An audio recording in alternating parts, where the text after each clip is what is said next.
आदाब, नमस्कार, सत श्री अकाल। कैसे हैं आप सभी लोग? उम्मीद है आप सब अच्छे होंगे, अपना और अपनों का ख्याल भी रख रहे होंगे। रात के बज चुके हैं 8 और कहानी का जो सिलसिला है वो जारी है। और आज की जो मैं कहानी आपके सामने लेकर आई हूँ, ये कहानी है बेंगलुरु की। बेंगलुरु में एक 19 साल की लड़की जिसका नाम होता है माया गोगोई डेका, असम की रहने वाली होती है। 26 नवंबर की सुबह सुबह एक होटल में, यानी बेंगलुरु के एक इंदिरा नगर का इलाका होता है। इंदिरा नगर इलाके में एक 3 स्टार होटल होता है जिसका नाम होता है द रॉयल लिविंग। पुलिस के पास फोन जाता है और जो रिसेप्शनिस्ट होता है वो कहता है पुलिस को कि कमरे के एक होटल के एक कमरे में एक लाश पड़ी हुई है बेड पर, जो एक लड़की की लाश है और उसके ऊपर ब्लैंकेट ढका हुआ है और जो ब्लैंकेट है वो खून से लथपथ है। अब जब पुलिस आती है तो देखती है कि वहां पर बेड पर जो है लड़की की लाश है और उसके ऊपर ब्लैंकेट ढका हुआ है, पास में एक मोबाइल पड़ा हुआ है, कुछ कपड़े पड़े हुए हैं, बैग है पिट्ठू 2 और एक नायलॉन की रस्सी नीचे पड़ी हुई है और फर्श पर कुछ खून के धब्बे भी हैं। अब पुलिस पूछती है होटल वालों से कि क्या मामला है, कब ये लड़की यहाँ आई थी, किसके साथ आई थी। तो पता चलता है कि 23 नवंबर की दोपहर लगभग 12:30 पर एक लड़के के साथ ये माया गोगोई डेगा आई थी और उस लड़के का नाम था आरव हनुई, जो केरल के कुन्नूर का रहने वाला था। इन दोनों ने 23 नवंबर को होटल में चेक इन किया और एक दिन रुकने की बात कही, यानी 23 नवंबर को ये लोग चेक इन किया था और 24 नवंबर को इन्होंने रूम की बात की थी कि हम लोग होटल छोड़ देंगे। इसके बाद जब 24 नवंबर आ जाती है तो होटल का जो रिसेप्शनिस्ट होता है वो फोन करता है कि सर आपका चेकआउट का टाइम हो रहा है। तभी आरव बोलता है कि नहीं, हमें एक दिन और एक्सटेंड करना है, हम कल चेकआउट करेंगे। इसी बीच जो दोनों होते हैं, लड़का और लड़की, ना तो बाहर निकलते हैं ना ही किसी को अंदर आते हुए देखा गया। खाना भी ऑनलाइन आता था, ना ही किसी हाउसकीपिंग के बंदे को अंदर आने दिया गया, यानी कि कोई सफाई की जरूरत ही नहीं पड़ी। जो भी चीज थी वो आरव अंदर होटल के कमरे में ही मंगा रहा था ऑनलाइन। और एक उसने पार्सल भी ऑर्डर किया था, उस पार्सल के रैपर भी उस कमरे में मिले, बॉक्स भी मिला खाली। इधर फिर 25 नवंबर आ जाती है। 25 नवंबर को फिर होटल का रिसेप्शनिस्ट जो है वो कॉल करता है और पूछता है कि सर आपका चेकआउट का टाइम हो रहा है, आपको आज चेकआउट करना है। फिर आरा उसको मना कर देता है और बोलता है कि नहीं, हमें एक दिन और रुकना है, हम कल होटल को खाली करेंगे। और होटल भी खाली था तो इसलिए रिसेप्शन पर बैठा हुआ था, उसको भी कोई प्रॉब्लम नहीं थी कि ठीक है रूम खाली ही है, अगर एक दिन और रुकना है तो कोई बात नहीं। इधर आरव एक दिन और रुक जाता है। अब आ जाती है 26 नवंबर। 26 नवंबर को सुबह सुबह लगभग 8 साढ़े 8 का टाइम होता है। सीसीटीवी कैमरा जब देखा गया तो देखते हैं कि आरव बहुत तेजी के साथ एक कैप पहने, व्हाइट कैप उसने लगाया हुआ था, जेबों में दोनों हाथ डालकर बहुत तेजी से होटल के कमरे से निकला। निकलने के बाद वो बाहर किसी गाड़ी में बैठकर चला गया। अब ये बात होटल वालों को पता नहीं। समय हो जाता है 10 साढ़े 10 का। होटल का रिसेप्शनिस्ट फिर से कॉल करता है। इस बार फोन कोई उठाता ही नहीं है। उसे लगता है कि शायद देर से सोए होंगे, थोड़ी देर के बाद दोबारा ट्राई कर लेता हूँ। फिर वो लगभग 12 साढ़े 12 बजे फिर कॉल करता है कि पूछना है होटल का चेकआउट का टाइम हो रहा है, लेकिन तब भी कोई फोन नहीं उठाता होटल के कमरे का। तभी उसके पास आरव का मोबाइल नंबर होता है और जो होटल का रिसेप्शनिस्ट होता है वो आरव के वो मोबाइल मिलाता है। अब इधर मोबाइल स्विच ऑफ जाता है। फिर वो थोड़ी देर रुकता है कि हो सकता है कुछ वॉशरूम वगैरह में हो या फोन नहीं उठा रहे हो, बैटरी डिस्चार्ज हो फोन की। लेकिन कुछ टाइम के बाद भी जब वो देखता है कोई जवाब नहीं आ रहा, ना ही कोई चेकआउट की बात की जा रही है, तभी वो अपने एक वेटर को बोलता है और कहता है कि जाओ होटल के उस कमरे में जाओ जहां आरव ठहरा हुए हैं और पूछ कर आओ कि चेकआउट करना है या रुकना है। अब वो वेटर होटल के कमरे में जाता है, बेल बजाता है। बेल बजाने पर कोई उसे आहट नहीं होती, ना ही कोई डोर को ओपन करता है। लेकिन उसे तभी समझ आता है कि जो डोर है वो लॉक ही नहीं है। वो हल्का सा जब डोर को खोलता है, खोलने के बाद एकदम उसे बहुत तेज स्मेल आती है। और जब स्मेल आती है तो वो कोशिश करके अंदर जाता है हिम्मत करके। जैसे ही वो अंदर जाता है तो देखता है कि ब्लैंकेट खून से सना पड़ा है और एक जो लड़की जो आई थी वो बेड पर पड़ी हुई है और उसके ऊपर आधा ब्लैंकेट ढका हुआ है। अब वो इधर चीखने लगता है और होटल का जो रिसेप्शनिस्ट होता है, जो मैनेजर होते हैं और जो ओनर होते हैं, सबको बुला लिया जाता है। और वो देखते हैं कि वो लड़की खून से लथपथ पड़ी हुई है और उसके पास जो सामान है वो भी एज इट इज पड़ा हुआ है। तभी वो पुलिस को फोन करते हैं और पुलिस को वहां पर बुला लेते हैं। अब जब पुलिस आती है, ये सब देखती है, तब पूरी डिटेल का पता चलता है कि 23 नवंबर को ये लड़की अपने बॉयफ्रेंड जिसका नाम आरव होता है उसके साथ चेक इन किया था। अब इधर पुलिस भी आरव को फोन मिलाती है तो आरव का फोन स्विच ऑफ होता है।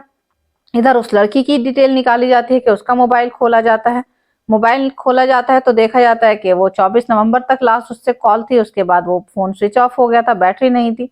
इधर पोस्टमार्टम के लिए उस लड़की की लाश को भेज दिया जाता है। पुलिस अपनी छानबीन में आगे की लग जाती है। अब पुलिस माया का फोन खोला जाता है और उसमें से उसकी कजन का एक नंबर मिल जाता है। जब कजन का नंबर मिलता है तो पता चलता है कि माया अपनी कजन सिस्टर और एक रियल सिस्टर के साथ बेंगलुरु में रहती थी और ये असम की रहने वाली थी। पुलिस उसकी कजन और सिस्टर को बुला लेते हैं और उनको पूरी बात बताते हैं कि किस तरह माया की लाश इस कमरे से मिली है। तब पता चलता है कि जो माया है वो 2021 में जॉब करने के लिए बेंगलुरु आई थी, क्योंकि बेंगलुरु में माया की सिस्टर रहा करती थी और वो भी जॉब किया करती थी। इधर जो माया थी वो बहुत ही अच्छी एक फेमस ब्लॉगर भी थी, यानी सोशल मीडिया पर काफी एक्टिव रहा करती थी। सोशल मीडिया के थ्रू ही लगभग 6 महीने पहले इसकी मुलाकात आरव से हुई थी।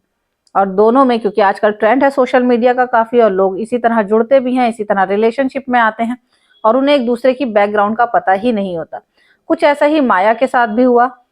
माया जब आरव से कांटेक्ट में आई तो दोनों में धीरे धीरे पहले नंबर एक्सचेंज हुआ, फिर बातचीत शुरू हुई, फिर दोनों ने मिलना जुलना शुरू किया।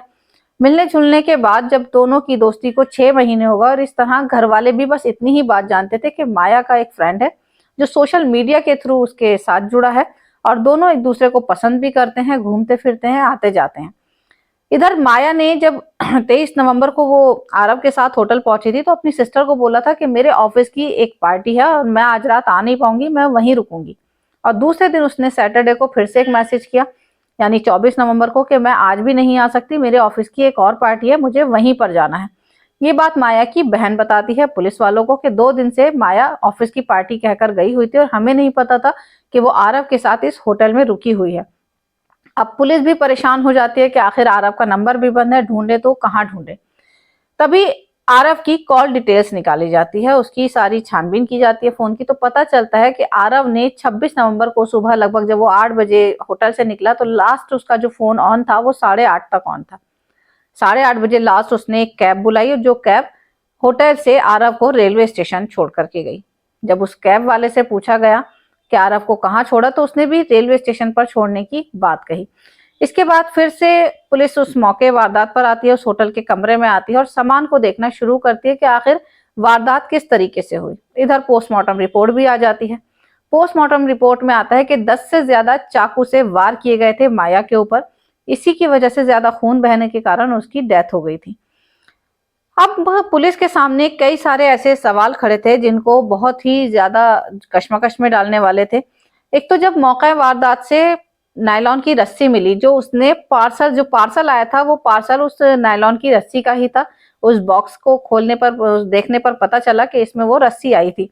इधर एक चाकू भी मिला, लेकिन चाकू ऑलरेडी आरव के पास था, क्योंकि ना तो वो किसी का होटल का था, ना ही उसने कहीं ऑनलाइन मंगाया था, वो होटल से बाहर ही नहीं निकला। खाना या जो भी ऑर्डर था वो सब होटल में ही आ रहा था।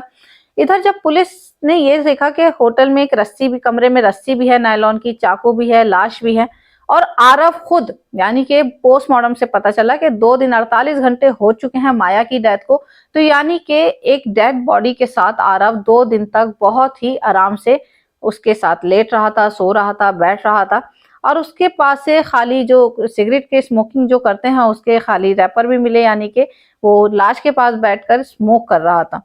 तो ये काफी सारी चीजें पुलिस को एक गुत्थी बन गई, जिसको समझ में ही नहीं आया कि आखिर आरव ने इस तरह किस तरह क्रूरता बरसाई कि एक तो लड़की को मारा, ऊपर से मारने के बाद 2 दिन तक उसके साथ रहा और जब बॉडी सड़ने लगी, स्मेल आने लगी, तब वो 26 नवंबर को होटल के कमरे से जाता हुआ दिखाई दिया और जल्दी जल्दी में जाते हुए वो अपना बैग भी नहीं लेकर के गया जो वो 23 नवंबर को लेकर के आया था।